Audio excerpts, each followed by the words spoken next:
Gegarane wong akrami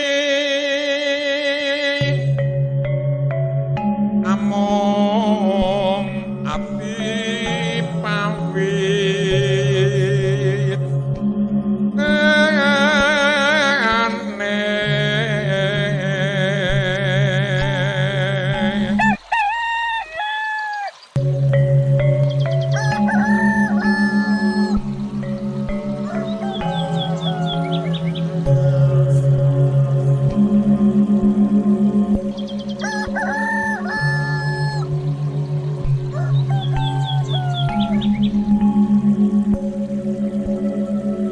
Pengangkatan Empu Mada sebagai patih mendampingi Raja Dewi Maharajasa atau Dyah Wiyat di Daha menimbulkan kecemburuan tersendiri.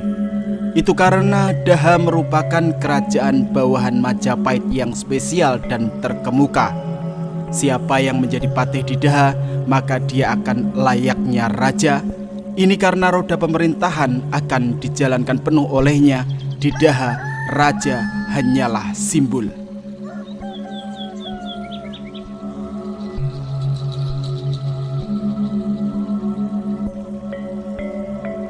Rakembar, Jabung Tarewes, dan Lembu Peteng adalah para bangsawan yang kontra pada Mada.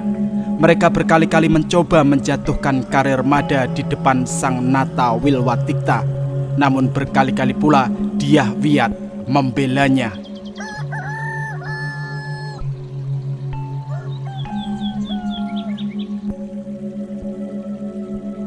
Di Majapahit, Mahapatih Amengkubumi Aryatadah sudah menua dan sakit-sakitan. Namun Tribhuwana Tunggadewi belum juga memenuhi permintaannya agar segera ada pergantian. Konsentrasi ratu memang sedang ke arah timur. Secara bersamaan di tahun 1331, Keta dan Sadeng melawan sejumlah kebijakan Majapahit. Keta yang kala itu memiliki salah satu pelabuhan andalan di Panarukan Situbondo melakukan koalisi dengan tetangganya di bagian selatan yaitu Sadeng yang juga memiliki pelabuhan di wilayah Puger, Jember.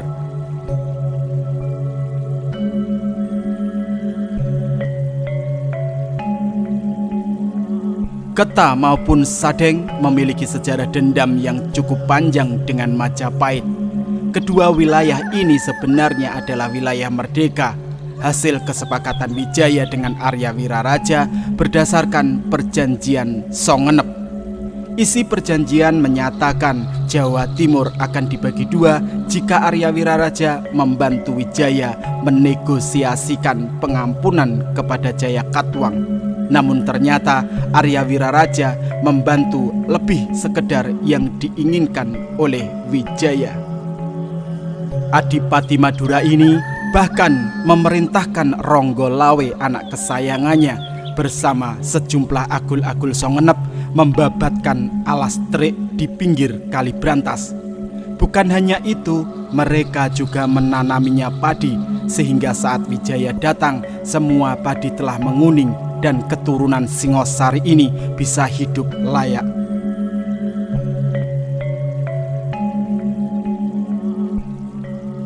Saat alas terik berkembang menjadi Majapahit dan berhasil mengalahkan Mongol, Wijaya benar-benar memenuhi perjanjian itu.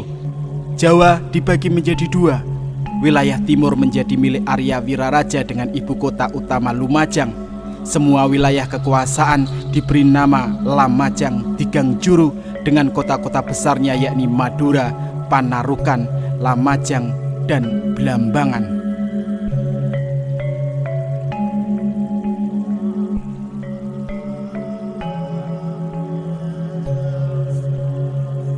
Terbunuhnya Ronggolawe lewat pemberontakan membuat Arya Wiraraja mengantisipasi merambatnya konflik dengan mendirikan benteng besar di Lamajang sebagai pos terdepan.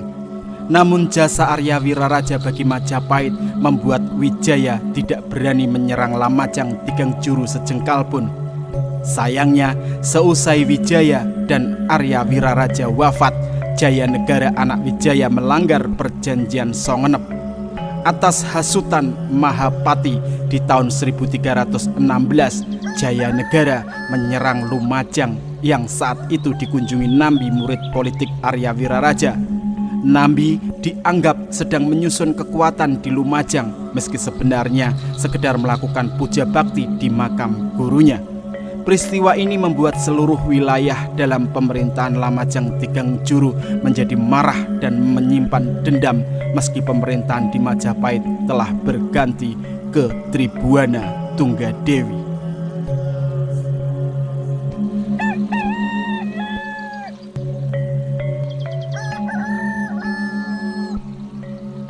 Keta dan Sadeng mempunyai pemimpin karismatik bernama Wirota Wiragati.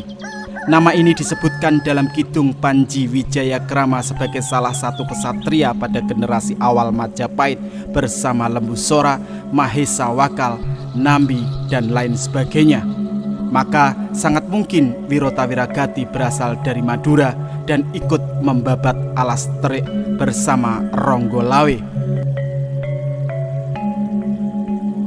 Semula, Sang Arya Dewa Raja Aditya Warman akan menyelesaikan masalah Keta dan Sadeng secara diplomasi baik-baik.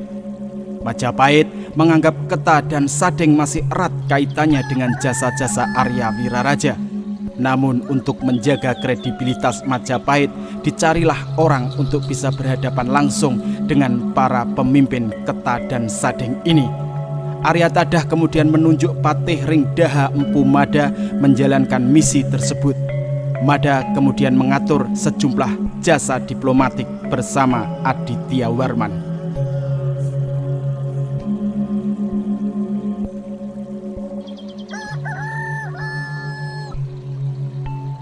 Mengetahui penunjukan Mada, Rakembar sangat marah. Celakanya dia membuat keputusan di luar kendali Tribuana Tunggadewi, yaitu memberangkatkan pasukan segelar Sapapan ke Sadeng. Di perbatasan Lumajang mereka mendirikan pos-pos penyerbuan. Kelancangan ini membuat Arya Tadah menjadi naik darah. Mada diutus membatalkan rencana Rakembar dengan dibekali tanda kebesaran Mahapatih. Artinya secara resmi Mada bertindak atas nama Mahapatih Amengkubumi Majapahit.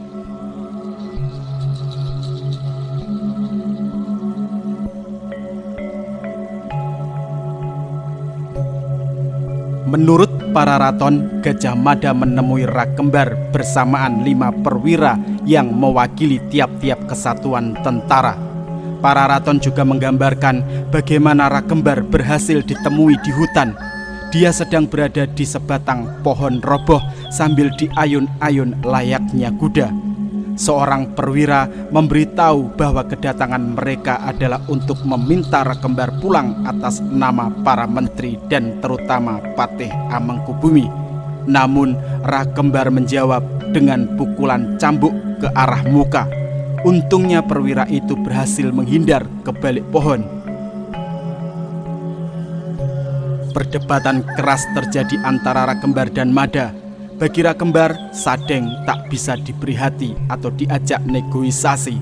Dalam perdebatan yang nyaris terjadi baku hantam ini, Mada mengalah, memilih untuk kembali ke Majapahit untuk melapor.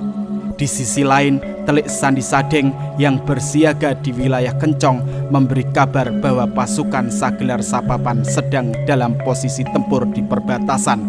Wirota Wiragati pun segera mengobarkan perlawanan. Tak lama berselang, bantuan datang dari Keta. Dengan sedikit memutari lereng Argopuro, mereka memukul posisi Majapahit dari sisi utara. Serangan ini membuat Majapahit terkunci, sehingga mau tidak mau mereka harus mundur. Mendengar kabar memalukan ini, Tribuana Tunggadewi menitahkan Mada membantu Rakembar. Semula Mada keberatan karena faktor legitimasi.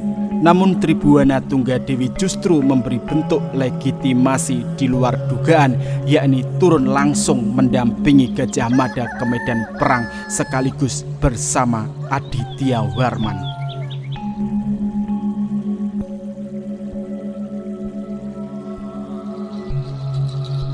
Tribuana Tunggadewi dan Mada menusuk langsung posisi Sadeng lewat Kadipaten Lumajang yang pada waktu itu sudah masuk wilayah taklukan Majapahit.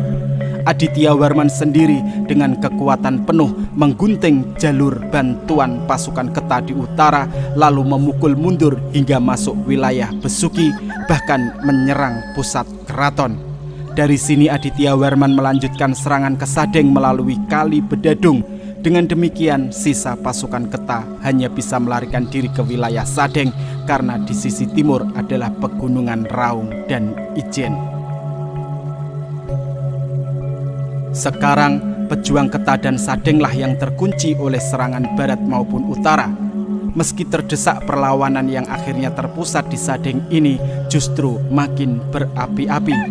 Banyak sekali prajurit bekerja sama dengan rakyat sipil berbela pati. Meski malam tiba, peperangan terus berlanjut hingga menimbulkan kesedihan tersendiri bagi Tribuana Tunggadewi karena korban terlampau banyak berjatuhan.